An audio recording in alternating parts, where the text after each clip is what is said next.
meus chapinhas, tudo certo com vocês? Hoje estamos aqui para mais um vídeo no canal, para mais um react. Sim, meus chapinhas, a gente vai reagir, né? É um vídeo de um canal grande, né? Uma análise, né, da minissérie, né? Que é o Monstro, né?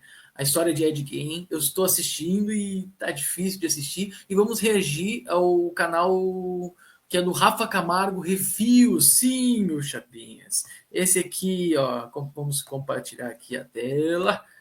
Esse aqui, esse grande homem. Aqui, ó. Estão vendo, né? Esse grande homem aqui. Vamos reagir juntos a essa análise aqui. E na thumbnail, né, estava escrito ali decepção, né? E basicamente eu vi um comentário ali dele no Instagram, né? E tipo, cara, foi maçante, tá? Mas antes de analisar, né? Antes de reagir o React, já peço para vocês se inscreverem no canal do meu Chapa. Aqui vocês vão encontrar tudo sobre filmes, séries, listas, tudo que você imaginar da cultura pop, né? Ativa o sininho para as notificações da novidade do canal e compartilha para esse vídeo chegar para o Rafa Camargo Reviews, tá bom? Um grande crítico, roteirista, tá? E sempre trazendo vídeos de alta qualidade e com muito humor, tá bom? Então vamos reagir juntos agora.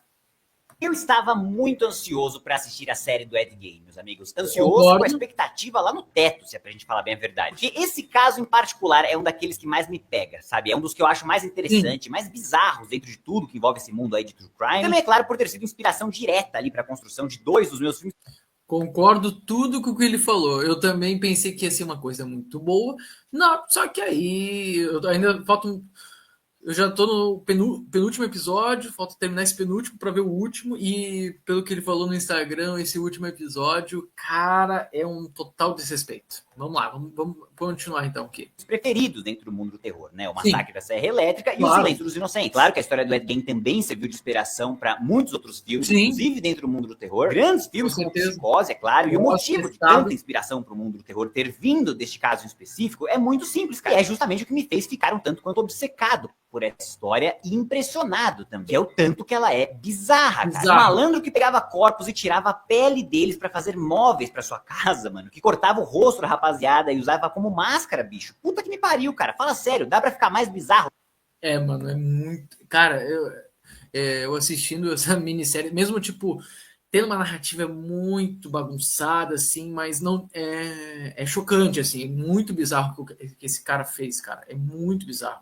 É muito bizarro. Não dá, né? Só que é maluquice pura. Só de ouvir isso, só de ouvir esse relato que eu falei pra vocês, eu tenho certeza que já dá aquele negocinho. E é justamente esse negocinho que um cineasta que tá fazendo um filme de terror quer atingir. O medo. Mais do que isso ainda, eu estava também muito animado por ver essa história sendo contada aí. E por quem ia contar essa história pra gente? A Netflix? Como assim? Você estava animado porque era a Netflix que era essa história?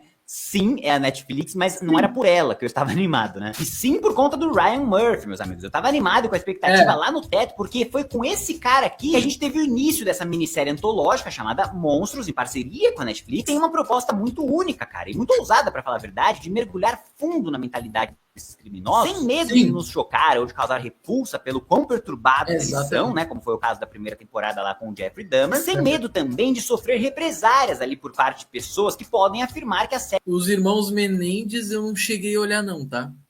Essa aí não cheguei a olhar não. Então... Mas o Dahmer eu vi. Ele humaniza demais essa rapaziada, como foi o caso da segunda temporada lá com os Irmãos Menendez. Eu, particularmente, não concordo nem um pouco com essa segunda afirmação, e eu vou falar mais disso lá pra frente no vídeo. Mas, por enquanto, o que eu quero dizer é que, sim, eu estava animado com a expectativa alta, porque é um dos casos que eu já acho mais interessante, sendo trabalhado por uma equipe que já provou que sabe fazer um negocinho bem feito. Porém, meus amigos, é como diz o ditado, não é, meu povo? A expectativa é a mãe da decepção. Com toda a certeza do mundo, tá?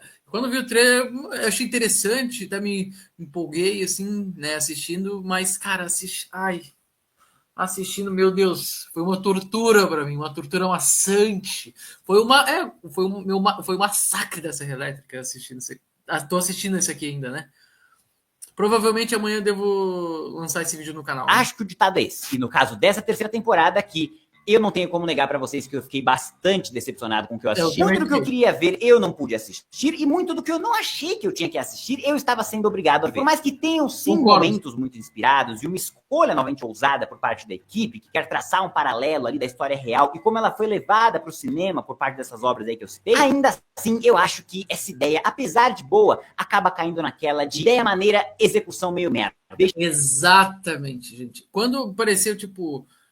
claro, tem propostas ali, foi até como é que é interessante, assim, né? Negócio de botar o Alfred Hitchcock, né? O diretor, principalmente o diretor do criador do Massacre da Serra Elétrica. É interessante, mas só que a execução foi bem, como ele falou, foi muito mal executada. Ideia interessante, mas não foi muito bem executado essa ideia. Sendo tudo muito mais confuso do que eu acho que precisaria ser, muito mais metalinguístico do que precisava definitivamente ser, fez eu terminar a série com uma sensação de que dessa vez o Ryan Murphy e a sua equipe não tinham que contar de história para 8 episódios e ficaram apelando para uma encheção de linguiça por 40% ou até 50% do tempo da temporada inteira. Enfim, não foi tudo um desastre, mas é de tudo isso que eu quero falar com vocês no vídeo de hoje. Então, para quem não me conhece, eu sou o Rafa Camargo, esse é mais um episódio do quadro Refuse e eu convido todos vocês para virem comigo, porque sem mais delongas, solta a vinheta e vamos nessa! Vamos nessa! De inspiração direta. Opa, meu Deus. Blitzcrank is a champion that we knew from the beginning that we really wanted to have in our game. Se intensificando ao extremo.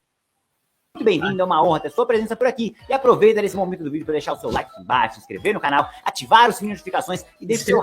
se inscreva no canal dele, tá? O conteúdo dele é muito massa, tá? Se inscrevam lá no canal dele. Hype também, tá? O hype ajuda muito a fazer com que o vídeo chegue para mais pessoas. E confere lá também o quadro No Cafofo do Camargo, meus amigos. Quadro maravilhoso que eu tô gravando aí pros membros aqui do canal e que as lives começam daqui 2 semanas. Mas eu sei que não foi pra nada disso que você clicou aqui. Você quer me ver falar de monstros, a história de Ed Gein. Então, eu não vou deixar você. Bora nessa, galera. Vamos ver ele falando. Vamos lá.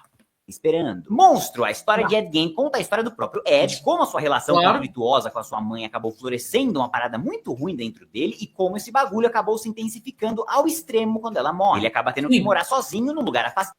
E, não, uma coisa também já era previsível, assim, né? Mesmo, spoiler, né? A mãe dele morre já no primeiro episódio, assim, quase no finalzinho do primeiro episódio, mas aí volta ali como uma fantasma, assim, né? Pra ele, né? Lá na casa, né? Então, isso aí já tem coisa ali que é bem previsível. É bem previsível.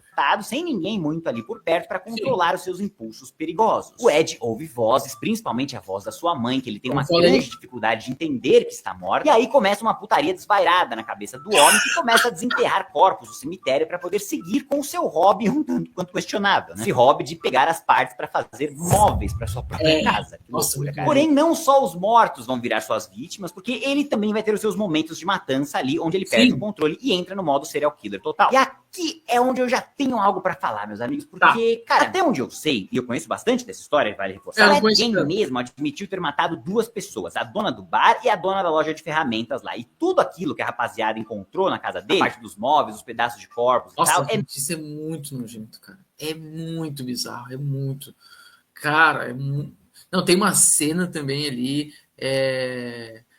Foi lá no sexto, né? No sexto episódio, se não me... no sexto episódio, né? Quando o policial vê a cena ali, a mãe totalmente destroçada, é muito pesada. É uma cena muito forte.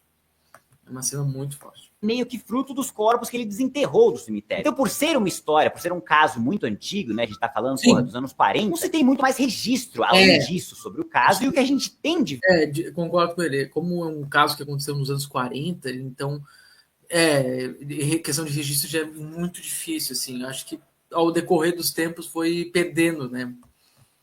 Verdade, coisas surgindo toda hora aí, são teorias da conspiração. E essas são muitas. Como, por exemplo, o fato dele estar envolvido na morte do irmão, ou dele ter matado outras pessoas que desapareceram na região no mesmo período em que ele viveu por lá, ou até algumas especulações sobre a sua vida amorosa com uma tal de Adeline, que na vida real já confirmou e desconfirmou sua participação na vida do Ed 1 milhão de vezes. Então, assim, o que eu tô querendo dizer com isso pra vocês? Que eu já achei meio questionável aqui, e essa palavra é importante, questionável, o fato de que eles pegaram meio que tudo isso, talvez por ter uma história com 8 episódios, e meio que meteram tudo pra dentro, sacou? Eles tomam todas essas teorias da conspiração aí como verdade e botam pra dentro da história pra poder, eu acho, formar um arco ou uma personalidade mais palpável do cara, entende? Eu quis reforçar a palavra questionável, porque, cara, eu não acho isso necessariamente ruim, sacou? A gente tá falando de uma obra que é uma dramaturgia.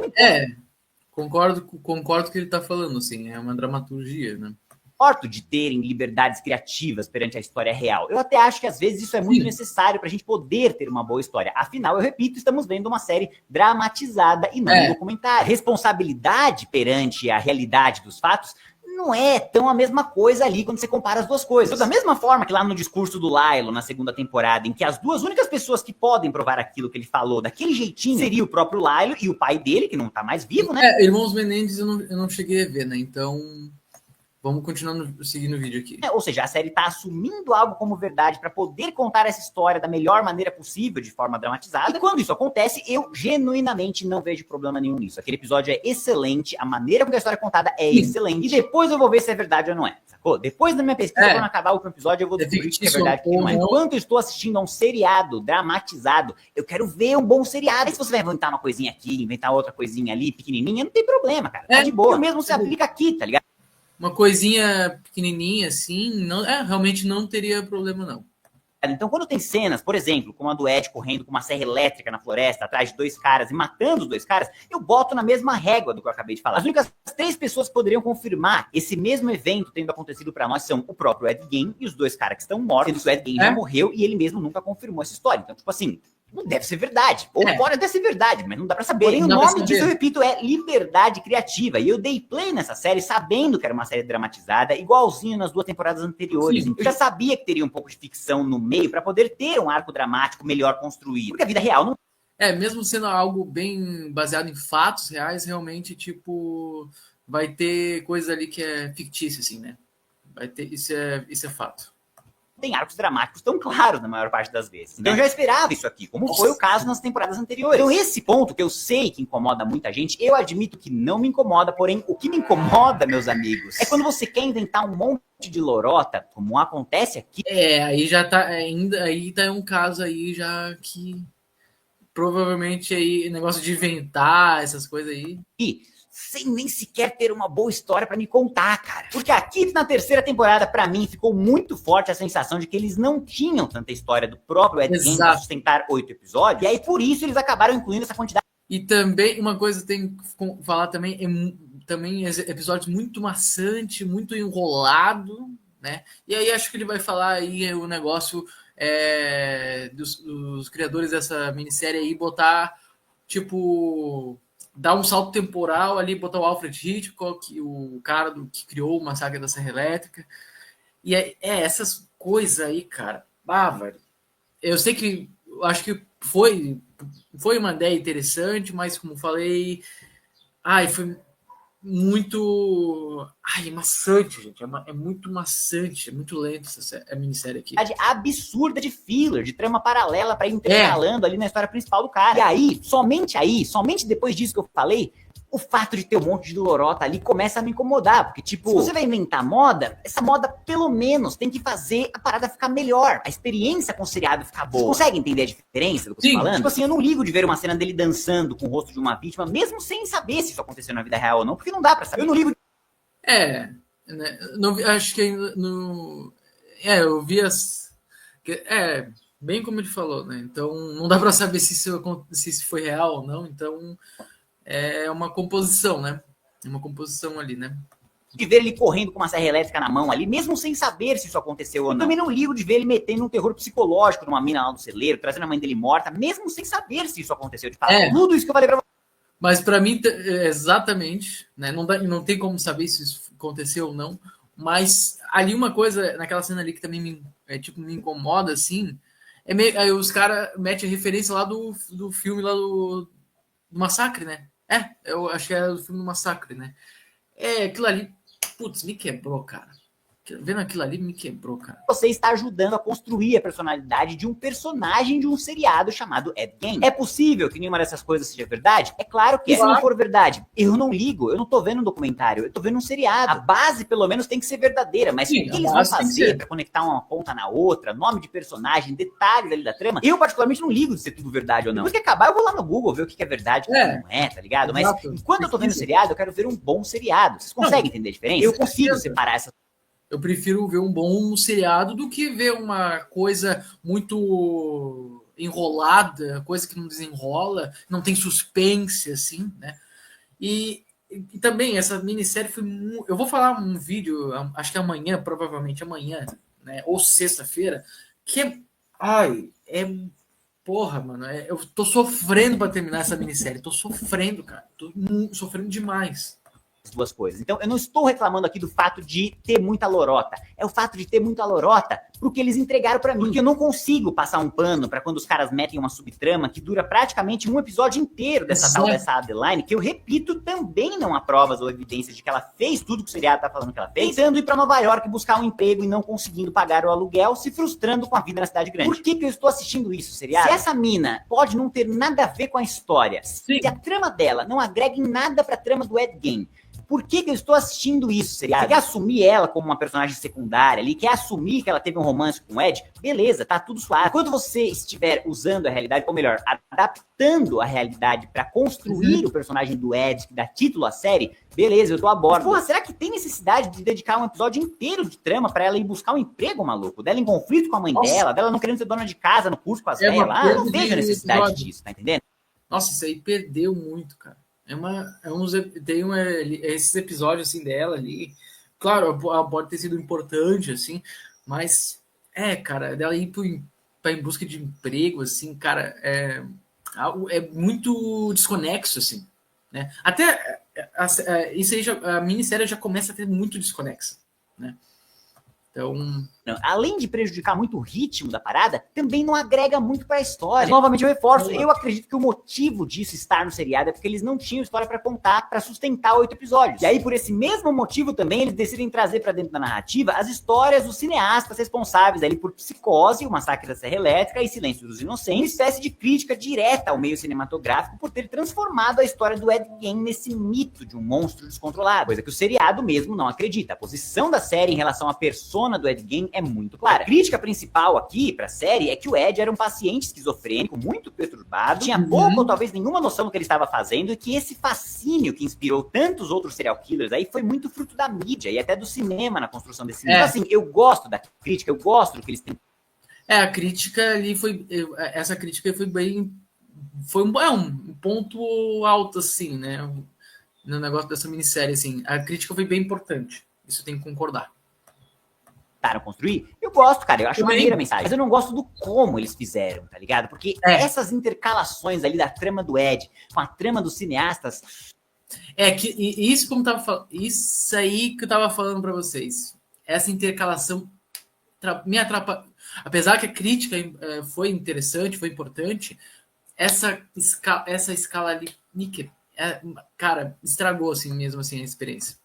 Não é feita da melhor forma, eu acho. Também é meio incoerente quando a gente tem cenas como essa do Ed correndo atrás da rapaziada com uma serra elétrica na mão, algo que eu repito, não tem nenhuma evidência de que tenha acontecido na vida real. Um comentário que eles estão tentando trazer de que a mídia e o cinema ajudou a construir esse mito. Percebe como não casa? Porque eu tô vendo esse mito. Então, aqui pra série, não é um mito. Ali ele correu atrás da rapaziada com a serra. Então, percebe como a construção do roteiro até tem algo legal pra discutir, mas talvez por falta de trama, eles acabam se confundindo na mensagem no caminho. Eu entendo você querer apontar o dedo pro cinema ter hipervalorizado um cara que talvez nem sabia tão bem o que ele estava fazendo, porque aí, na verdade, esses tantos outros serial killers aí que vieram não foram exatamente inspirados no próprio Ed, mas sim na versão do Ed que o cinema criou. Eu entendo isso, eu realmente entendo isso e acho isso da hora, mas se esse fosse o objetivo, por que você está me mostrando uma versão do Ed Gein que é muito parecida com a versão que você está criticando o cinema por ter criado, tá ligado? A série se confunde muito no que eles querem criticar e no que eles estão me apresentando de fato para bolar essa crítica, como, por exemplo, quando eles mencionam o Silêncio dos Inocentes, eles pontuam ali que o Ed inspirou o personagem do Buffalo Bill, né? Só que depois a gente tem uma outra sequência em que ele também é o Hannibal, ele também tá ajudando policiais a pegar o Ted Bundy, porque na teoria ele entende a mentalidade de um serial killer, algo que, além de não ter ter acontecido também na vida real. Eu repito, isso não seria um problema, mas não faz sentido nem dentro da própria história do filme. Da série, eu quis dizer. Não faz nem sentido dentro da trama da própria série. Porque vocês acabaram de me estabelecer que ele é um paciente esquizofrênico, que ele não lembra de ter feito metade dos bagulhos. No final ainda tem que ver. Tipo, como é que ele tá ajudando a polícia, tá ligado? Não faz sentido as coisas que vocês estão me comunicando. Vocês estão misturando muita coisa diferente numa história só. Outra coisa, por que eu tô vendo um easter egg ali do Mindhunter com outros atores vivendo os mesmos personagens daquele seriado brilhante, indo conversar com o Ed Gein, cara? Sendo que essa cena não leva... Meu Deus, isso aí tem que ver, gente. Nossa senhora, isso aí...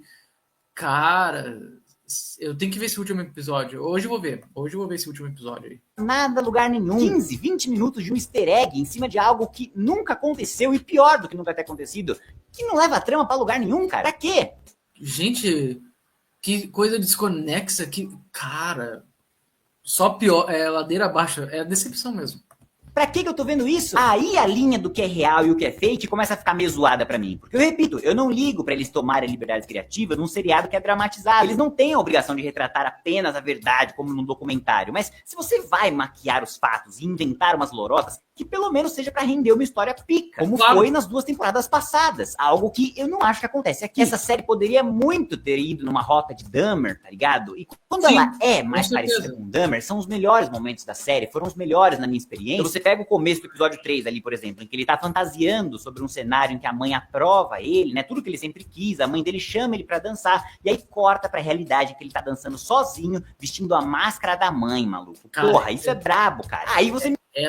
É uma loucura, mas cara, é uma cena brabo e forte, assim. Me conquista, cara. Aí tu me pega na bizarrice. É esse tipo de coisa que eu vim aqui pra assistir. Se é verdade ou não, eu tô cagando, cara. Eu gostei de assistir. Isso é bizarro, isso é maluco, isso é da hora. E existem muitos desses momentos aqui. A sequência dele levando as crianças lá pra fazer um show de mágica é completamente bizarra. E é mais um caso que eu tô cagando. Gente, é bizarro. Essa cena é muito bizonha. É muito bizonha, cara. É muito bizonha. Não, se é verdade, pouco importa porque foi foda pra cacete. A sequência dele torturando a menina lá, fazendo o corpo da mãe, dar umas marretadas na cabeça dela, é bizarra e foda pra cacete. É forte. Pra mim, se for verdade aqui. Agora, sabe o que eu não acho bizarro pra cacete e nem da hora de assistir? Isso eu quero saber agora. Vamos saber. Independente de ser verdade ou não, é eu passar meia hora acompanhando um policial que é viciado no Direção de Graças, né? Ou eu passar 1 hora vendo a Adeline não buscar um emprego, ou eu ter que assistir. Cara, ele é muito engraçado. Quando ele critica algo ruim, ele é muito engraçado. Esse é muito bom nos vídeos dele. É muito bom. E uma cena totalmente sem sentido ali dos Mindhunter da Shopee. Ou eu tenho uma cena de sexo completo. Mindhunter da Shopee. Ótimo. Completamente deslocada do Richard Speck, cara, que não tinha sido mostrado pra nós em nenhum dos 7 episódios anteriores, ali mostrando as peitolas pra gente ganhar um cigarro na cadeia. Isso eu acho que não agrega na história de Ed Gein em um seriado que se chama o quê? A história de Ed Gein. Percebe a diferença? Porque sim, meus amigos, no resumo da ópera, eu fiquei extremamente decepcionado com o que eu assisti, e digo isso com muita tristeza no meu coração. Eu estava esperando uma série pica. Tem coisa boa.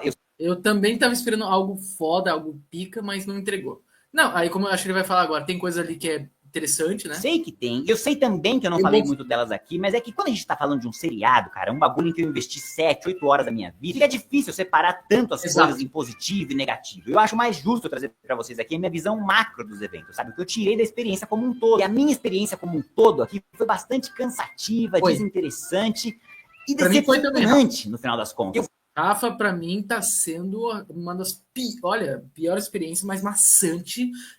Parece que tô ouvindo uma tortura de uma saga da Serra Elétrica. É isso, né? Gosto muito, na real, da ideia de mostrar o mito e como ele foi ganhando forma. Mas isso não, claro, tem os primeiros filmes são ótimos, né? Mas depois eu sei que estende, mas tem um filme muito ruim do Massacre, né?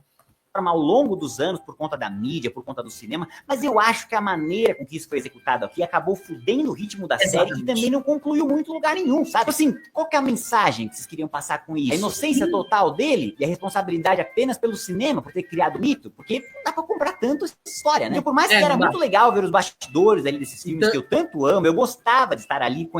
E também deles meio que também glorificar, assim, não para mim não funciona. Pensando mais daquilo, ainda assim aquilo se conectava muito pouco com o todo da trama, que eu acredito que deveria ter sido a principal. E a mensagem, no final das contas, acabou ficando perdida ali no meio do caminho. Esse tanto de excesso e confusão desnecessária acabou, infelizmente, ofuscando o que a série tem de melhor pra mim, onde os votos deveriam ter sido mirados, que é na interpretação magnífica do Charlie Hunnam ali pra compor essa personalidade. Gente, a atuação do cara tá boa, tá ótima, tá? O cara entrega, assim.